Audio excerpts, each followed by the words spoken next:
ఎప్పుడు పెళ్లి సంబంధాలు చూడాలంటే ఒకటే లెక్క, మా పూర్వకాలంలాగే బంధువులు మిత్రుల మీదనే ఆధారపడితే సంబంధాలు బాగుంటాయి. బంధువులు మిత్రులు, మీ బంధువులతో, మీ మేనల్లుళ్ళు, మేనకోడళ్ళు, అలాగే మేనత్తలు, మేనమావలు, పినతండ్రులు అందరితోనూ సత్సంబంధాలు కొనసాగించండి. వారి పుట్టినరోజులకి మీరే ఫోన్ చేసి అభినందించండి, రాసి పెట్టుకుని అభినందించండి. మావయ్య బాగున్నావా అంటే 80 ఏళ్ల మేనమావ ఎంత ఆనందిస్తారండి, ఎంత ఆనందిస్తాడు. అది మీ అమ్మగారికి చెప్పాను, అమ్మ మావయ్యకి ఫోన్ చేశానని, ఫోన్లేరా మావయ్యని గుర్తుపెట్టుకున్నావు అని అమ్మ 2 ముద్దలు అన్నం ఎక్కువ పడుతుంది. ఒకవేళ అమ్మ లేదనుకుందాం, దురదృష్టవశాత్తు మావయ్య మా అమ్మ లేదయ్యా మాకు నువ్వే అమ్మవయ్యా అంటే ఆ మేనమావ ఎంత పరవశిస్తారండి, ఎంత పరవశిస్తారండి. బంధుత్వాలు దూరం చేసుకుంటున్నాం. పిల్లల చదువుల పేరు మీద, ఉద్యోగాల పేరు మీద మనం మనుషులమేనా? బంధువులు ఉండాలి. ఎప్పుడు పెళ్లి సంబంధాల విషయంలో బంధువుల్ని నమ్మినట్టుగా ఎవరిని నమ్మలేం మనం. బావమరిదికి ఫోన్ చేసి ఏమయ్యా మీ మేనకోడలకు నువ్వే చూడాలయ్యా సంబంధాలు, నువ్వే బుట్ట మొయ్యాలి కదా, ఇంకా లావైతే మొయ్యడం నీకే కష్టం అని చెప్పామనుకో, ఆయన చూస్తాడు. మరి మేనమామే మొయ్యాలి కదా, ఇప్పుడు ఇంకా లావెక్కితే మొయ్యడం కష్టం. చూస్తాడు ఖచ్చితంగా. ముందు బావమరితో మనకు సంబంధాలు బాగుండాలి కదా.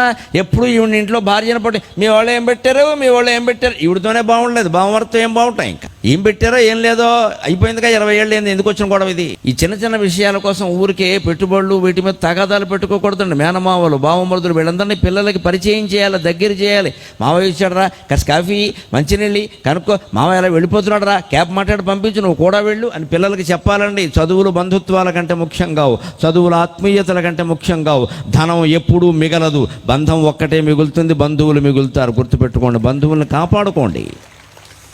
వీళ్ళ పిల్లలకి బంధువులు తెలియట్లేదండి. మేనమావని మేనమావయ్య అని పిలవమని చెప్పాలి, పెంతండ్రని పెంతండ్రనే పిలవమని. దిక్కుమాలిన పదం ఇంగ్లీషు పదం అంకులుడు వచ్చింది, అధవ మొక్కజొన్నకు అంకుల్లాగా. అందరినీ అంకులే, రిక్షావాడు అంకులే, రాష్ట్రపతి అంకులే, అధవ భాష వాడును.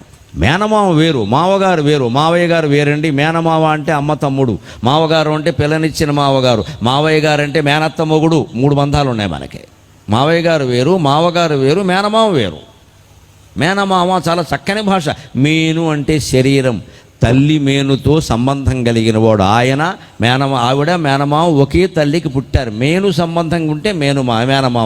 అలాగే మేనత్త, తండ్రి ఏ తల్లికి పుట్టాడో మేనత్త కూడా అదే తల్లికి పుట్టింది. అందుకే మేను అత్త, మేనత్త, మేనమామ, మేను అల్లుడు, మేనల్లుడు. భాష అంత గొప్పది, భాష అంత గొప్పది. మన అక్క కొడుకు మేనల్లుడు అంటే అక్క శరీరం మన శరీరం ఒకటే కదా, రక్తం ఒకటే కదా. ప్రతి జీవికి రక్త మాంసాలు తల్లి నుంచి వస్తాయి, రక్తం చర్మం తల్లి నుంచి వస్తాయి, ఎముకలు బుద్ధి తండ్రి నుంచి వస్తాయి. మరి మేనకోడలను చేసుకోవద్దని అందుకే చెప్పారు. ఎందుకంటే మేనకోడల రక్తం మన రక్తం ఒకటే, అక్క రక్తం మన రక్తం ఒకటే. అక్క రక్తమే మేనకోడలకు వచ్చింది. ఇదివరకు ఏదో నడిచిపోయాయి, ఇప్పుడు నడవట్లేదని చాలా ఇబ్బందులు వస్తున్నాయి. ఇవి మేనకోడలను చేసుకోకూడదు. మేనత్త కూతురు, మేనమావ కొడుకు అది వేరే విషయం. ఈ బంధాలన్నీ ఉంచాలి, అన్నీ మనకు చూడాలి. పెళ్లి సంబంధాలు ముఖ్యంగా బంధువులనే చూడమని చెప్పాలి. స్నేహితులు, బాగా దగ్గర మిత్రులు ఉంటారు, వాళ్ళకి చెప్పాలి. చూడమన్నారు కదా అని వాడు ఇష్టం వచ్చింది చూస్తే కుదరదు, కాస్త మా వాళ్ళని చూడమని కూడా చెప్పాలి ఈ రోజుల్లో.